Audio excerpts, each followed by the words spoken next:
KaraokeBooks. The Marvelous Land of Oz. Lyman Frank Baum. Audiobook. Chapter 7. His Majesty the Scarecrow. I suppose every reader of this book knows what a scarecrow is. But Jack Pumpkinhead, never having seen such a creation, was more surprised at meeting the remarkable king of the Emerald City than by any other one experience of his brief life. His Majesty the Scarecrow was dressed in a suit of faded blue clothes, and his head was merely a small sack stuffed with straw, upon which eyes, ears, a nose and a mouth had been rudely painted to represent a face. The clothes were also stuffed with straw, and that so unevenly or carelessly that His Majesty's legs and arms seemed more bumpy than was necessary. Upon his hands were gloves with long fingers, and these were padded with cotton. Wisps of straw stuck out from the monarch's coat and also from his neck and boot tops. Upon his head he wore a heavy golden crown set thick with sparkling jewels, and the weight of this crown caused his brow to sag in wrinkles, giving a thoughtful expression to the painted face. Indeed, the crown alone betokened majesty. In all else the Scarecrow King was but a simple scarecrow, flimsy, awkward, and unsubstantial. But if the strange appearance of His Majesty the Scarecrow seemed startling to Jack, no less wonderful was the form of the Pumpkinhead to the Scarecrow. The purple trousers and pink waistcoat and red shirt hung loosely over the wooden joints Tip had manufactured, and the carved face on the pumpkin grinned perpetually, as if its wearer considered life the jolliest thing imaginable.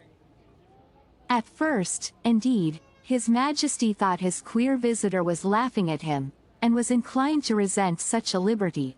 But it was not without reason that the Scarecrow had attained the reputation of being the wisest personage in the land of Oz. He made a more careful examination of his visitor, and soon discovered that Jack's features were carved into a smile and that he could not look grave if he wished to. The king was the first to speak. After regarding Jack for some minutes he said, in a tone of wonder, "Where on earth did you come from, and how do you happen to be alive?" "I beg your Majesty's pardon," returned the Pumpkinhead, "but I do not understand you." "What don't you understand?" asked the Scarecrow. "Why, I don't understand your language. You see, I came from the country of the Gillikins, so that I am a foreigner." "Ah, to be sure," exclaimed the Scarecrow. "I myself speak the language of the Munchkins, which is also the language of the Emerald City."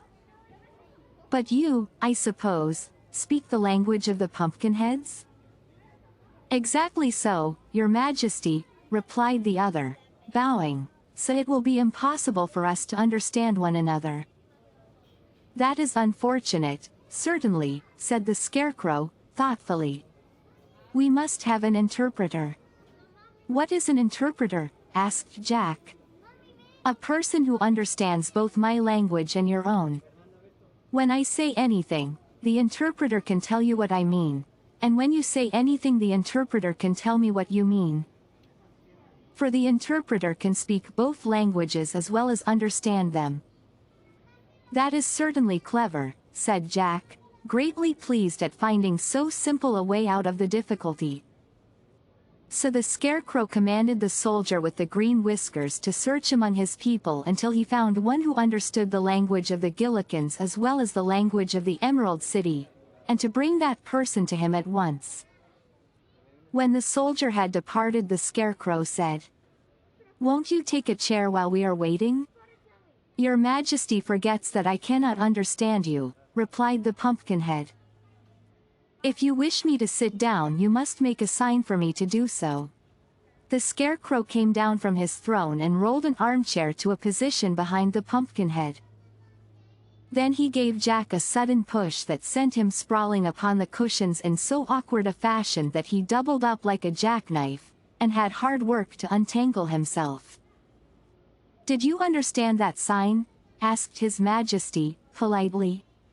"Perfectly," declared Jack, reaching up his arms to turn his head to the front, the pumpkin having twisted around upon the stick that supported it.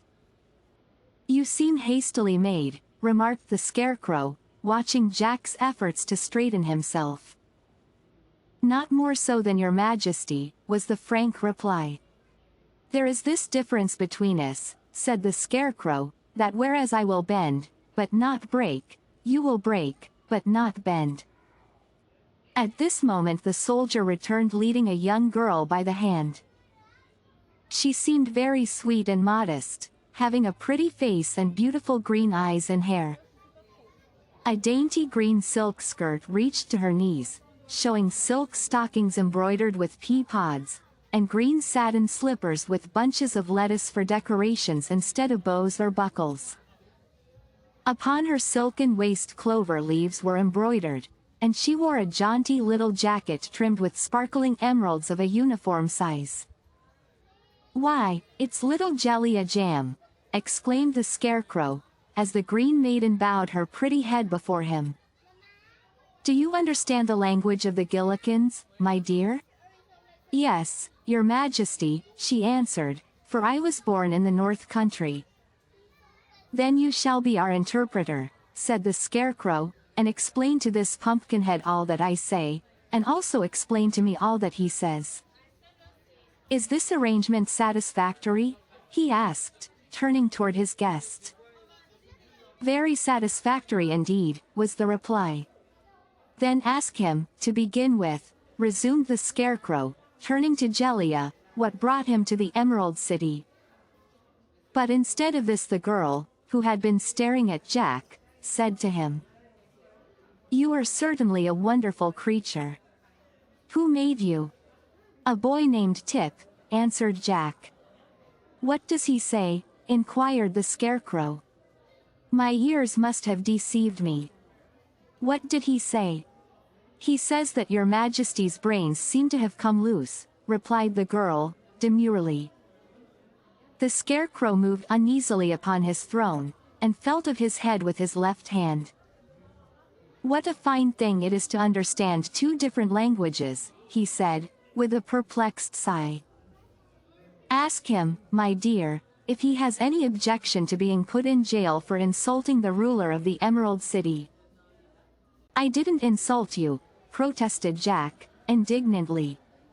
"Tut, tut," cautioned the Scarecrow, "wait, until Jellia translates my speech." "What have we got an interpreter for, if you break out in this rash way?" "All right, I'll wait," replied the Pumpkinhead, in a surly tone, although his face smiled as genially as ever. "Translate the speech, young woman." "His Majesty inquires if you are hungry," said Jellia.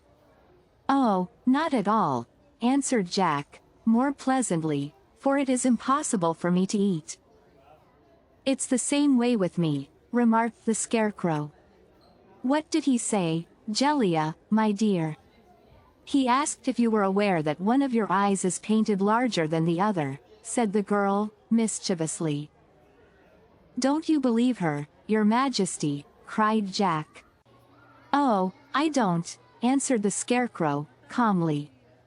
Then, casting a sharp look at the girl, he asked, "Are you quite certain you understand the languages of both the Gillikins and the Munchkins?" "Quite certain, your Majesty," said Jellia Jam, trying hard not to laugh in the face of royalty. "Then how is it that I seem to understand them myself?" inquired the Scarecrow. "Because they are one and the same," declared the girl, now laughing merrily. "Does not your Majesty know that in all the land of Oz but one language is spoken?" "Is it indeed so?" cried the Scarecrow, much relieved to hear this. "Then I might easily have been my own interpreter." "It was all my fault, your Majesty," said Jack, looking rather foolish. "I thought we must surely speak different languages, since we came from different countries." "This should be a warning to you never to think," returned the Scarecrow, severely. "For unless one can think wisely it is better to remain a dummy, which you most certainly are." "I am.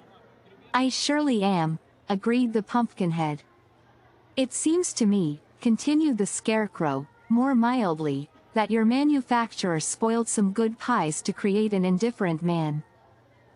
I assure your Majesty that I did not ask to be created, answered Jack. Ah. It was the same in my case, said the king, pleasantly. And so, as we differ from all ordinary people, let us become friends.